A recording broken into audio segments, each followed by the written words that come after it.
Coming to Kelal Dukima, Assistant Technology Manager is Sersi Block at Ma Sersi District at Hoklai Kandia. And Amnahi Muntra Lumbuiza on ya, Tilai Hian cluster in and the Yahi greenhouse sunga. Kumasalamate, Kumintrala, the Karin, tomato, horticulture, and Chinga, he and Nihan and Chinkarlaka, tomato Chinkarlaka, Taichin to run on Tiak at Ma Sersi District, Miran Dilangin. Zorin Bean Seed Village Program where can chin Tiraka at its work, Helahan, Kaysom, Parir Vergahan, Nevea, a head Lihan, basically, and Loting Trakop may win at Ma activities program where Kisan Gostis a program Bahani Donia. Along Cop may get Karkata hen for ni for Tumte, along the program unknown China, the Hian, hey to Nahian Winter Ling. Quintal Gavel Borzu and low lollet on Ingansia, along Cop Mayantia, Seed Village Program where Pekan the Anghian to Nahian at sea taken Pemol, maybe Glawa, at sea can peck at the he, Kesili, Kesingate, Mipakatan, low that has yet to drink in Tiatu, Kini Department can let Lenga, which one Hundaga farmer, Dr. Hena can pet hong let only. So one Havina can chin, can Huanghian, and try chin the pot a lot. Via in country, can long cop maya, to Nahian Chunko Som Patumin, and Ching Mekania,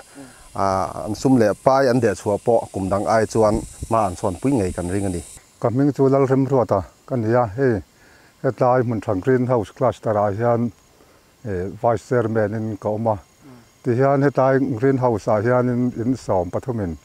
Malagna, Kania, hey, at Matangin Zorin Bin, Miran Tira.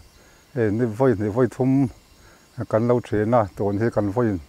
ni lo na ni a he tu na hian quintal ruk te chu an thar dawa kan thar chho zel tura te po kain nga ya tin he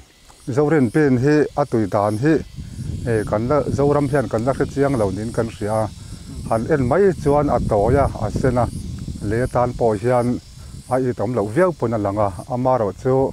han chum hian a mel hi dang lam dai mayaมันเป็นป้าไงไอ้พอเห็นนะถ้าจอกนี้กันเสียอาฉันจะจังเดียวกันไงเต้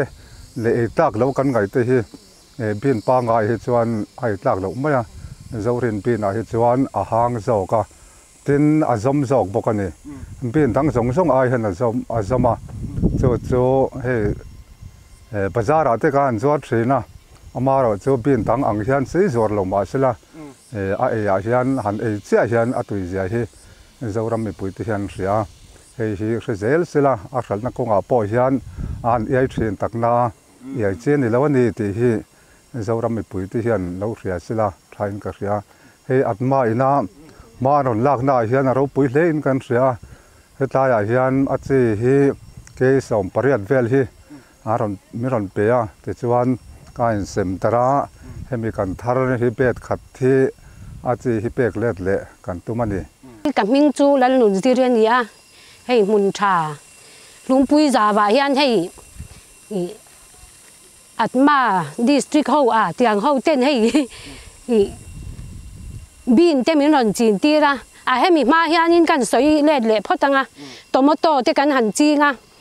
lot King Chavia, Vatumizoa, Zanka, Mintin Tilia, Zu can lot Tama, John Tuna, hey, at Ma Hovin. Bean min ron chin tira zorin bean a chi te min ron tum veka ti chuan tu na chuan hei bean chu lo thar ma sia a lo ni som li ve la ni a hei khat le ti chau ani a thar de ra ti chuan hei kan lom khopa a tho chung te rei lawa a tho dan te ol sama kan vatua a sui kan kha ya ti chuan tui han pe ka ni maya ti chuan kan rin lawin a ran ron ti le mai sia hei tum a ma kan lawa kan lom em tun han quintal nga vel chu kan thar to a big takin kai ni hi quintal khat kan lo to a voin hian ke ji som nga chu kan lo ngei ka ringa chu tiang chu kan din mon ania hei kan lom khop mai hi tiang anga mi han ti hi kan thar ma bok se kan lom lu tu kan ni a tui bok si